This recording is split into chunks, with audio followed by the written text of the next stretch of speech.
Hey, what's up, life leaders? This is Panos Panagou of Life Leaders Training and Development, and today I want to talk about something that came up in a conversation I had earlier with one of my students. And the question is it okay not to be okay?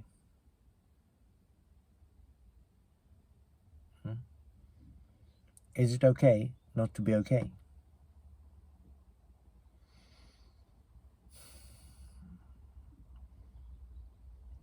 So, how can we look at this? We can say that as human beings, we are somehow programmed by nature to avoid pain and look for pleasure. How should we be? If we're not okay, we're not okay because we have an idea what okay is. So, is there an answer? If I say I'm not okay, this means I should be in a different state than what I am now.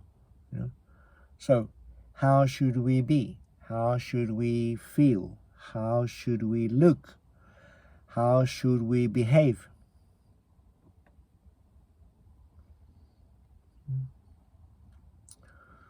A lot of things we do instinctively because we've done them like this since we were children. And somebody said, a psychologist who studies children's behavior said, the children do what they do, especially much younger children, not to please the adults, but to avoid their anger. So, a lot of things we do and we have learned to expect ourselves to do maybe have to do with our efforts to survive as children in a world that we were surrounded by really tall, scary, threatening beings. Even if these adult, big, scary beings had no intention to scare us, but us being smaller creatures at that time, again by nature and self-preservation, we were perceiving something much bigger than us imposing, coming closer, as potentially dangerous at some level. Of course, we bond with our parents, yes, but also at some level, we feel threatened. And also because our parents' behavior is not consistent. The adults' behavior are not consistent. They expect children to behave in a certain way, sometimes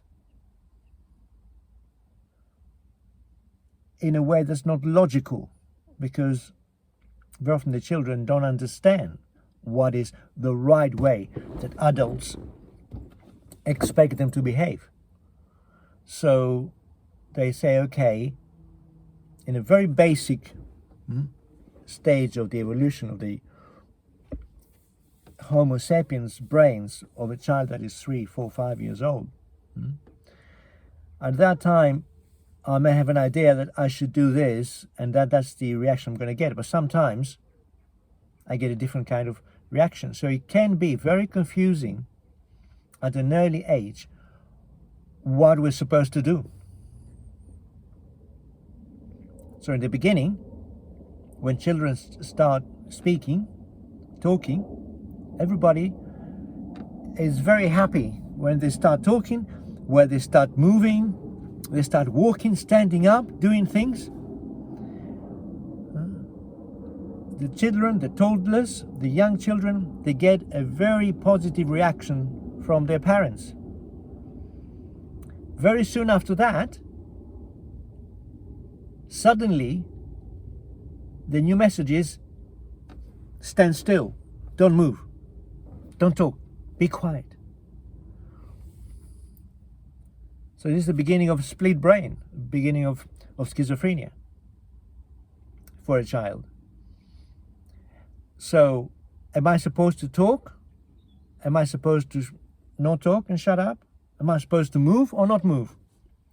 Anyway, we're talking about a period that can be quite complicated. Now, these early years may be the beginning of us growing up and not understanding, not being sure, what should we do?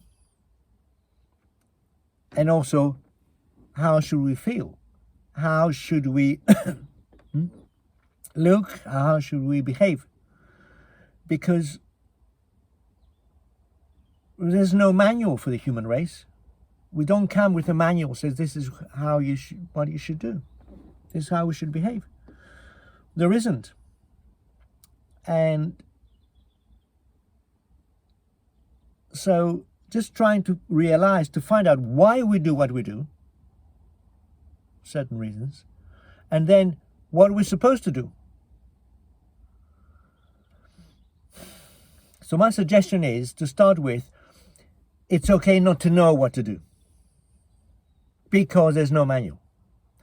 Of course, from the very from our very early years, as we just said, we are constantly judged, evaluated, measured by taller, bigger, scarier beings than us. We are judged, we're evaluated, we're measured, we're compared against sets of rules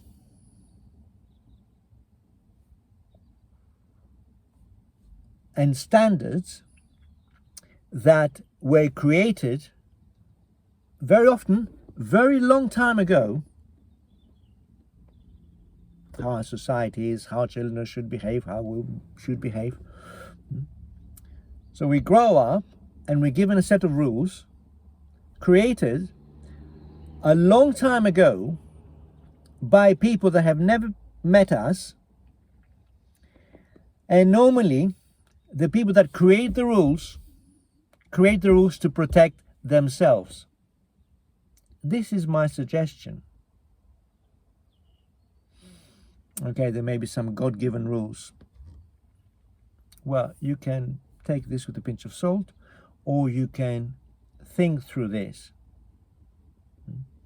But a lot of the social rules, the rules of our culture, the rules of behavior, the savoir-vivre, what you should do, were created long time ago by people to protect themselves and their status quo and their view of how things should be. So, there's no manual. We're given some rules. We don't know, we're not sure what's the best thing to do. Even when we do it, sometimes we may get a negative kind of result. We feel judged since we were children. We grow up as teenagers, young adults. We're always trying to comply and to fit in, very often with rules that don't make sense, that we never chosen, apart from very, very rare occasions where we choose to move and live within the very different, within social groups, cultures, teams, nations, very different from the ones that we were born in. So we may make this. But it's very common to find ourselves living under rules and regulations and standards that we don't understand, we're not sure how to do, how to interpret, and how we should behave. That's why sometimes we may not feel okay with what's happening.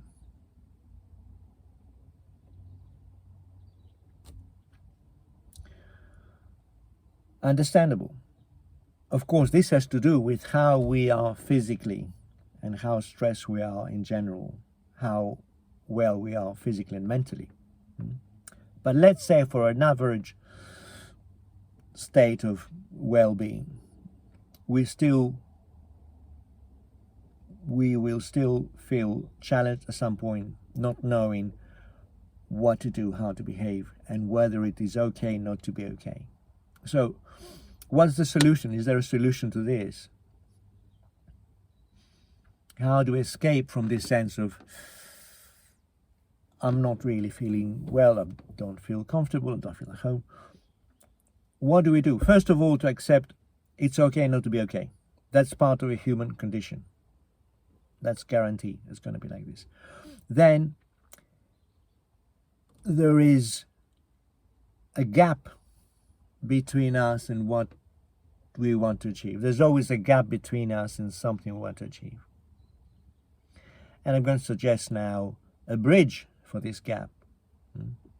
This may be our fear, this may be our insecurity, this may be all the questions we have in our effort to survive and to fit in an artificial kind of surrounding and community and society that we find ourselves in. So how can we go over this gap? This gap we can bridge with a bridge called love. What is love? I'm not talking about some kind of romantic notion and Disney film with happy ending and all this. I'm talking about love as a universal energy and power and capacity and ability human beings have. I'm talking about love as an unconditional acceptance of the individuality and the choices of the other person. And this applies to ourselves as well. Doesn't mean we have to agree, but we accept, we realize, okay, if this is what's happening with this person or with myself, I have to start by accepting what is happening unconditionally. This is unconditional love. And then be patient, observe what's happening, see how we or that person needs some TLC, some tender love and care. Very often they just need our patience. We need our own patience, to be patient with ourselves. We need a quality of presence with a person or with ourselves. And to say, okay, not sure what's happening. It's okay to be not okay. Let's stay with this. It is a phase. It's always a phase. It's always a break. It's always a chunk of presence and time in between other things.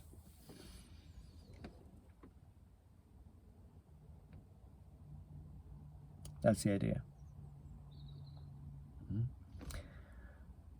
Quality of presence, patience. It's okay not to be okay. If this is a longer term question, if you find yourself in this situation a bit too often, this means that you have to review and reevaluate a lot of your life choices. You have to discuss this with people that you respect. You may have to ask for advice. You may have to talk to a mentor. So, unconditional love to yourself and others doesn't mean acceptance. Doesn't mean that I say it's okay.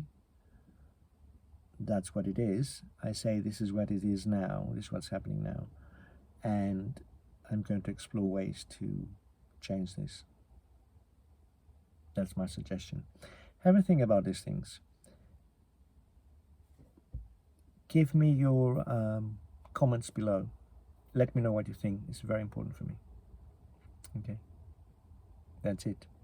Subscribe, please, to Life Leaders Development, and let's move forward together. Take care.